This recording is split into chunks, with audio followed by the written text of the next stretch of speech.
Ashama akkam jirtu kabajamtoota dhaggeeffattoota maatiiwwan miidiyaa Kiilolii. Guyyaa har'aa odeeffannoo wayitaawaa qabannee jirra. Hanga dhuma qophiitti nu waliin ta'a. Hooggantoonni garee IGAD nageenya Sudaan barbaadan guyyaa har'aa magaalaa Finfinneetti walitti qabamu. Miseensonni garee sanaa ta'an Itoophiyaa, Sudaan Kibbaa, Keeniyaa fi Jibuutii yommuu ta'an, pirezidaantiin Keeniyaa Wiiliyaam Ruuttoo guyyaa kaleessaa Finfinnee galuun isaa beekameera. Kaayyoon walgahii isaanii kunis Jeneraal Alburhaanii fi mormaa isaanii Jeneraal Mohaammed Daagaloo walitti fiduu akka ta'e beekameera. Haa ta'u malee Jeneraal Burhaan sababii pirezidaantii Keeniyaa Wiiliyaam Ruuttoo dura ta'aa garee sanaa ta'erraan kan ka'e akka hin argamne ibseera. Jeneraal Daagalonis walgahii sana irratti argamuu fi argamuu dhiisuu isaanii erga oduun kun dhaga'amee homtuu wanti beekamee hin jiru. Walitti bu'iinsa biyyattii mudateen qaamolee wal dhaban marii rakkoo isaanii akka furaniif har'arraa eegaluun sadarkaa hooggansaatti qaamoleen IGAD bakka buusee ni mari'atu.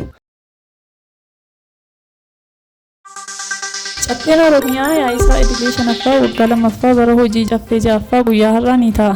Caffeen yaa'isaa kanaan ajandaaleen gurguddoon yaa'ichaaf qabaman gabaasa raawwii hojii bara 2015 fi karoora bara 2016 qaamolee mootummaa sadanii caffee qaama raawwachiisuu fi hiiktuu akkasumas mana hojii ooditara muummicha Oromiyaa ta'uun eerameera. Kana malees wixineen labsii baajata dabalataa bara 2015 fi wixinee labsii baajata 2016 irratti akka mari'atamus ibsameera.